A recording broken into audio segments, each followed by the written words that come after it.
नमस्कार दोस्तों। तो कैसे हो आप सभी? आई थिंक अच्छे ही होंगे एंड कुछ एक अच्छे भी नहीं होंगे। बट इस वीडियो को देखने के बाद आप एकदम मस्त होने वाले हो। क्यों?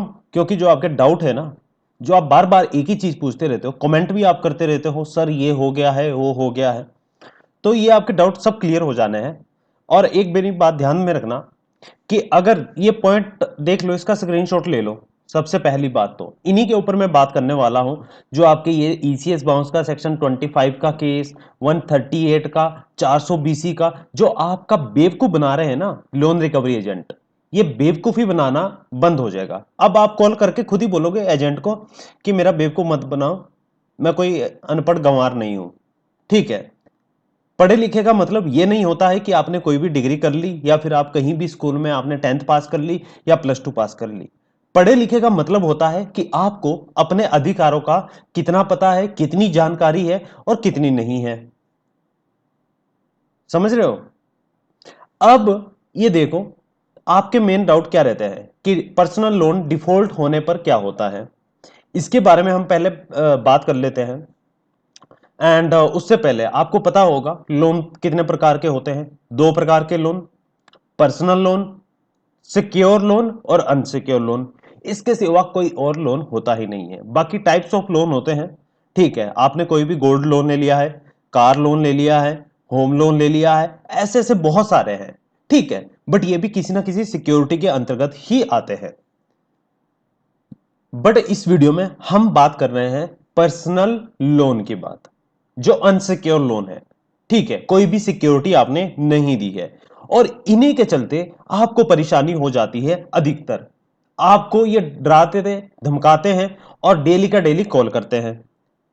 और ये वीडियो आपको ऐसी रहने वाली है कि अगर आपने, ये मेरी बात ध्यान रखना, आप नोट कर लेना, अगर आपने ऐसी कोई वीडियो देखी आज के बाद कि जेल हो गई, इसको जेल हो गई, घर पर पुलिस आ गई एंड ऑल, ये सारी की सारी चीजें हो गई, तो इसके बाद में आपके घर पर आकर मुझे एड्रेस मुझे सेंड कर देना। ऐसे पीटूंगा मैं आपको कि आप याद रखोगे। समझ रहे हो? चाहे मुझसे बड़े हो चाहे छोटे हो। बड़े का देखिए मैं थोड़ा सा आदर करता हूं, बट अगर आप सुनोगे नहीं मेरी बातों को तो फिर फायदा क्या है? आपको सुनना पड़ेगा। ठीक है। और एक बात, मैं आपके अधिकारों की ही बात कर रहा हूं। ये मेरे अधिकार मेरे भी है, आपके भी है, बट करंटली में आपके ऊपर ये लागू होंगे। लोन डिफॉल्ट होने पर मैक्सिमम आपको 138 का वो नोटिस वगैरह आता है, ईसीएस बाउंस का आता है। ठीक है, सेटलमेंट एक्ट सेक्शन 25 का आता है, आपको नोटिस आता है, आप उसमें डर जाते हो।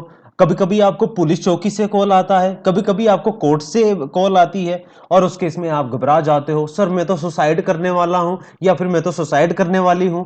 ऐसे पड़ेंगे ना रापटे गाल पे कि याद रखोगे आप लोग। समझ रहे हो?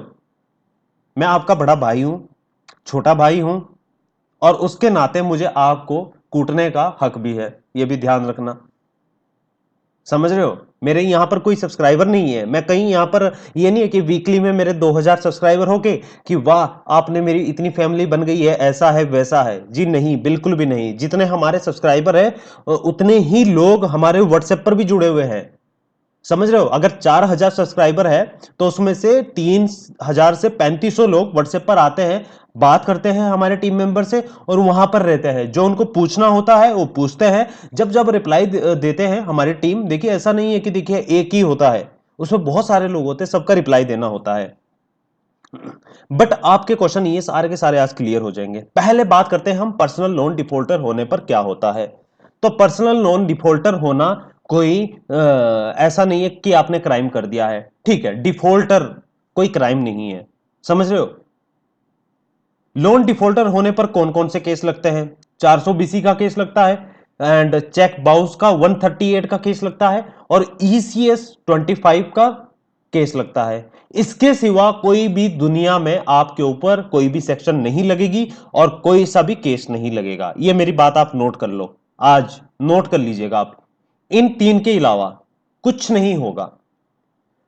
ठीक है, डिफॉल्टर होने पर, डिफॉल्टर का मैं पहले भी बताता हूं, वीडियो में पहले भी बताया है। आपकी ईएमआई डिफॉल्ट हुई, आपकी ईएमआई की डेटास थी और आपने आज नहीं भर पाए, आप रात को 12 बजे तक, तो फिर आप डिफॉल्ट हो चुके हो। डिफॉल्टर होने का कोई ऐसी गंदी बात नहीं है, ठीक है, सबको प्रॉब्लम आती है, ठीक है, कोई दिक्कत नहीं है।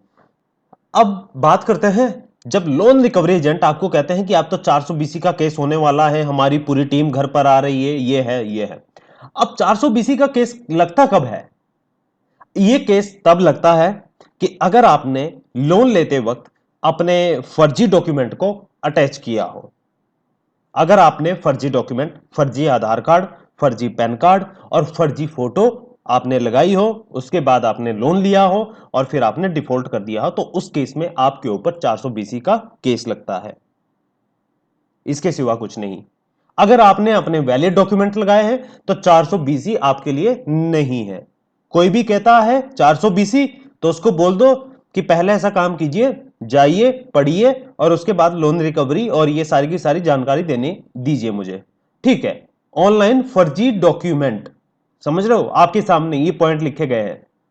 ये पॉइंट इसलिए लिखे गए हैं क्योंकि मैं पॉइंट में आपको अच्छे तरीके से समझा पाऊंगा। समझ रहे हो आप? 420 तभी लगेगा अगर आपने फर्जी डॉक्यूमेंट दे रखे हैं लोन लेते वक्त, नहीं तो आपके ऊपर कोई भी 420 नहीं लगने वाला है। आप भूल जाओ, 420 आपके लिए नहीं है। अब दूसरी बात है चेक बाउंस, सेक्शन 138 का केस लगता है लोन डिफॉल्ट पर। अब अगर आपने चेक बाउंस, चेक दे रखा है अपना किसी भी बैंक में, ठीक है, तो आपके ऊपर 138 का केस लगता है, ठीक है, और आपको कुछ पेनल्टी चार्जेस वगैरह लगते हैं। तो इस तरीके से आपको 2 साल की सजा का प्रावधान है और कुछ जुर्माना है। जुर्माने में क्या होता है कि जो आपकी ईएमआई होती है वो डबल तक वसूल कर सकते हैं चेक बाउंस में। बट इसमें क्या होता है, सेम डे बेल भी हो जाती है, इसमें और कोई दिक्कत नहीं है। और अभी इसका भी मैं बताऊंगा आपको, चेक बाउंस का और सेक्शन 125 का भी। अगर आपने चेक नहीं दे रखा है तो फिर सेक्शन 138 आपके लिए नहीं है। जैसे 420 नहीं है आपके लिए, तो आपके लिए 138 भी नहीं है। अगर आपने कहीं पर भी अपना चेक नहीं दिया हुआ है तो सेक्शन 138 भी आपके लिए नहीं है। अब करते हैं ईसीएस बाउंस की बात, 25 की बात। मैंने 25 के ऊपर पहले भी वीडियो बनाया है, कंप्लीट वीडियो बनाया है।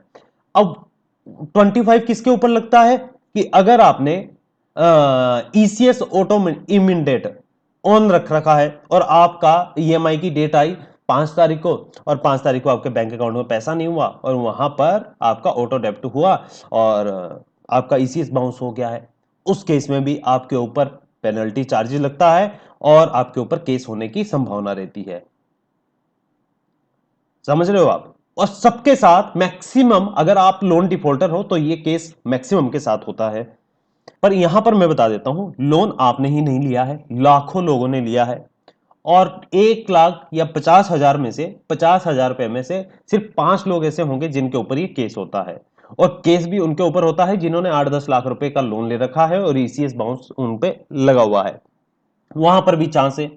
बट वहां पर भी कब चांस है कि अगर आप कंपनी को, एनबीएफसी कंपनी को या बैंक को इन्फॉर्म नहीं करते हो, तो ही हम सर्विस कौन सी देते हैं आपको। या तो आप रिक्वेस्ट लेटर बना दीजिएगा, खुद ही रिक्वेस्ट लेटर बनाओ, क्या लिखना है, क्या भेजना है, ये इसके ऊपर भी मैंने कंप्लीट वीडियो बनाया है। आप वो लिखिए, एक एप्लीकेशन लिखिए और आप बाय पोस्ट भी उसको भेज सकते हो और ईमेल के माध्यम से भी कर सकते हो। ईमेल कहां पर करना है ये भी बता चुके हैं। अगर आप ये खुद से नहीं कर सकते हो तो आप हमारी पेड सर्विस ले सकते हो, मैं डायरेक्टली कहता हूं, नहीं तो कोई भी आवश्यकता नहीं है ईसीएस बाउंस में। और अगर आपने बैंक को या किसी भी एनबीएफसी कंपनी को ईमेल के माध्यम से या फिर आपने बाय पोस्ट, स्पीड पोस्ट के माध्यम से या नॉर्मल पोस्ट के माध्यम से कंपनी को, एनबीएफसी कंपनी को या फिर बैंक को आपने इन्फॉर्म कर दिया है कि मेरा ईसीएस बाउंस है और मैं अभी पैसे नहीं दे सकता हूं, मैं फ्यूचर में आपके पेमेंट पूरी की पूरी लौटाऊंगा, तो इस केस में आपका ईसीएस बाउंस का 25 सेक्शन भी क्लीन हो चुका है। अब आपके ऊपर यह भी नहीं लग सकता क्योंकि बैंक को पता बता दिया है आपने कि भैया हमारे पास पैसा ही नहीं है। अब ये भी नहीं लगने वाला है। तो 3 के 3 जो आपके कानून के कटघरे में आप खड़े होने वाले थे, तो इन तीनों से तो आप हट चुके हैं। इसीलिए हमारी सर्विस भी जब आप लेते हो, सबसे पहले आपको रिक्वेस्ट लेटर एंड ऑल ये सारी की सारी चीजें ईमेल्स आपको बनाकर दिए जाते हैं, जो आप बैंकों को एंड एनबीएफसी कंपनी को सेंड करते हो और आपको ईमेल भी प्रोवाइड की जाती है। ईमेल भी आपको प्रोवाइड की जाती है, और कहां पर भेजना होता है, कैसे भेजना होता है, ये भी सब भी प्रोवाइड किया जाता है। ये होता है सिर्फ पेड सर्विस के अंदर, क्योंकि आपके लिए कोई काम करेगा, रिक्वेस्ट लेटर बनाएगा, फ्री में तो कोई नहीं बनाएगा ना। जिस दिन एनजीओ हम खोल देंगे तो उस दिन रखेंगे स्पेशल। ठीक है, कोई अपना टाइम पीरियड दे रहा है, हमारे टीम के मेंबर है, अपना घर चलाने के लिए, अपना खर्चा चलाने के लिए, अपने फैमिली को चलाने के लिए उन्होंने हर चीज अपनी छोड़ रखी है, और 12 से 15 घंटे, और कई ऐसे हैं कि 24-24 घंटे आपको समय दे रहे हैं, आपसे बात कर रहे हैं, फिर भी आप चाहते हो कि हमें फ्री में दे दो।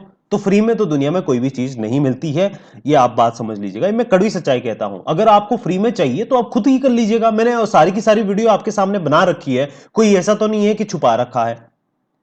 अब लोन डिफॉल्टर, ये क्लियर हो गया आपके 3 पॉइंट। अब इसके बाद बचता है लोन डिफॉल्टर होने पर क्या पुलिस केस होता है और पुलिस रिकवरी कर सकती है क्या।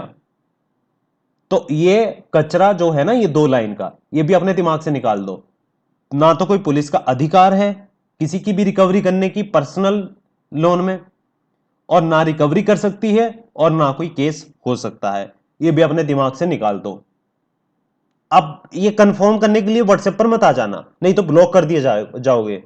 ये इन क्वेश्चन में से अगर आप लोगों ने, चाहे पेड सर्विस हो चाहे आप फ्री सर्विस हो, कोई भी हो, अगर इनमें से एक भी डाउट आप लोगों ने पूछा तो आपको व्हाट्सएप पर डायरेक्टली ब्लॉक कर दिया जाएगा। ये मैं अपने टीम मेंबर को आज इन्फॉर्म कर दूंगा, या टीम मेंबर को इन्फॉर्म कर दिया जाएगा कि अगर आपने इनमें से कोई भी पूछा, जिसने पेड सर्विस ले रखी है, इसमें से कोई सा भी क्वेश्चन आपका आया और आपको कोई भी नोटिस आता है, वो सिर्फ फर्जी नोटिस है, उसको फाड़ दो, फेंक दो, आग जलाओ उसकी, और बैठो आराम से। आपके ऊपर सिर्फ कानूनी अधिकार सिर्फ 3 है। लोन डिफॉल्टर में 420, चेक बाउंस 138, ईसीएस बाउंस 25, इसके सिवा कुछ नहीं है।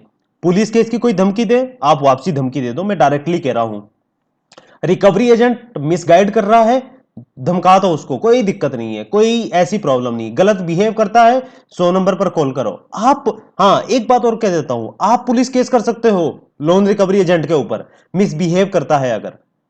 और दूसरी बात है, कोई भी आपके डाटा का मिसयूज करता है, आप उसके ऊपर केस डाल सकते हो, और कंपनसेशन का उसको नोटिस भेज सकते हो, और आपको फंड देना पड़ेगा, एनबीएफसी कंपनी हो या फिर कोई बैंक हो। अगर आपके साथ बदतमीजी की जाती है, आपके घर पर बिना बताए रिकवरी एजेंट आता है, तो उसके ऊपर आप केस डाल सकते हो, कंप्लेंट डाल सकते हो, इस तरीके से कर सकते हो। और ज्यादा कॉल कर रहा है इस केस में भी, तो आप अपने राइट, मुझे लगता है कि आप इतनी चीजें समझ चुके होंगे, और अब आपको किसी और की वीडियो देखने की आवश्यकता भी नहीं पड़ेगी। और जिसने 12 से 13 मिनट का वीडियो देख लिया है, मुझे नहीं लगता कि इसका कोई बेवकूफ भी बना सकता है।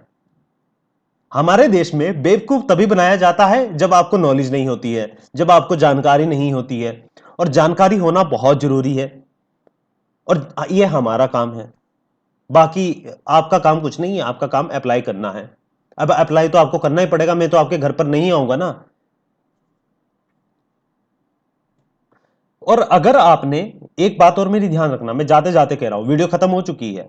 अगर आपने ये क्वेश्चन पूछे, और साथ में आपकी जो ये नॉर्मल सी बात हुई कि ये हो जाएगा, सो हो जाएगा, एंड आपने यूट्यूब पर फ्री की और फालतू की वीडियो देखी, 420 केस हो गया, पुलिस आ गई घर पर, 138 में जेल चला गया है, ईसीएस बाउंस में 25 सेक्शन के अंतर्गत कोर्ट कचहरी में खड़ा कर दिया है, अगर ऐसी कोई वीडियो देखी तो आप ध्यान रखना, हमारे पास मत आना, हमारी वीडियो देखने की कोई आवश्यकता नहीं है।